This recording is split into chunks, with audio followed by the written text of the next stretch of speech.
મોરબીની આયુષ હોસ્પિટલમાં પીએમજેવાય યોજનામાં કૌભાંડ મામલે હોસ્પિટલ સંચાલકો દ્વારા પ્રેસ કોન્ફરન્સ યોજાઈ.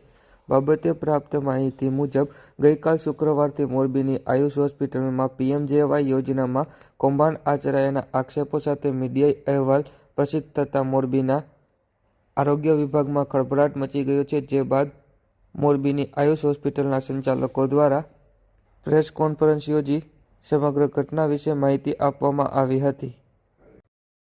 પીએમજે અને મા કાર્ડમાં કામ કરીએ છીએ અને પીએમજેવાય જ્યારે મોદી સાહેબે લોન્ચ કર્યું ત્યારે પહેલું ઓટી પણ આપણે જ આયુષ હોસ્પિટલમાં આખા ભારત દેશનું પહેલું ઓટી કરેલું હતું. અને જ્યારે ક્લેમની વાત કરીએ તો અમારે ત્યાં 26 જેટલા ફૂલ ટાઈમ કન્સલ્ટન્ટ ડોક્ટર છે, મેડિકલ ઓફિસર અલગથી 26 જેટલા ડિપાર્ટમેન્ટ છે. અને આપણે cardiology, neurosurgery, urosurgery, plastic surgery, general surgery, orthopaedic, gynaec, paedia અને ડાયાલિસિસ આવા બધા ડિપાર્ટમેન્ટમાં આપણે પીએમજેમાં વર્કઆઉટ કરીએ છીએ.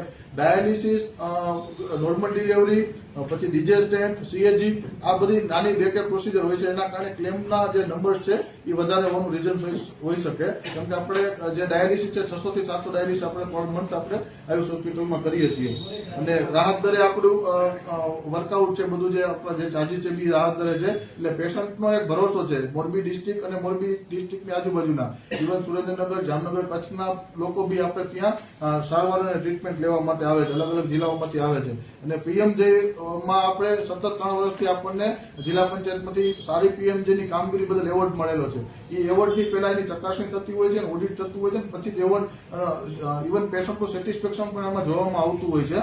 અને જે આ પેશન્ટના જે એપ્રુવલ છે એ બજાજ ઇન્સ્યોરન્સ કંપની આપે છે. એટલે ગવર્મેન્ટ અને હોસ્પિટલની વચ્ચે બી બજાજ ઇન્સ્યોરન્સ કંપની હોય છે કે જે એપ્રુવલનું કામ કરે છે, જેથી કરીને દર્દીઓને સારી અને ક્વોલિટી ટ્રીટમેન્ટ મળી શકે. સાહેબ, એ તો છે ને આપણી પાસે નંબર ઓફ સ્પેશિયાલિટી વધારે છે. દાખલા તરીકે મોરબી આખા ડિસ્ટ્રિક્ટમાં cardiology, neurosurgery, urosurgery, plastic surgery એ નથી આખા ડિસ્ટ્રિક્ટમાં. તો એ જે ક્લેમ છે એ આપણને વધારે જ મળવાના છે. એ તો જેમ હોસ્પિટલની સાઇઝ મોટી હોય અને પેશન્ટનો ફ્લો વધારે હોય એ પ્રમાણે આપણા નંબર ઓફ ક્લેમ અને નંબર ઓફ એમાઉન્ટ વધી શકે છે.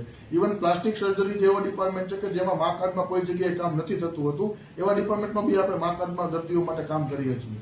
અને તમામ દર્દીઓને આપણે પ્રાયોરિટી મા કાર્ડમાં ટ્રીટમેન્ટ મળે એવી આપીએ છીએ.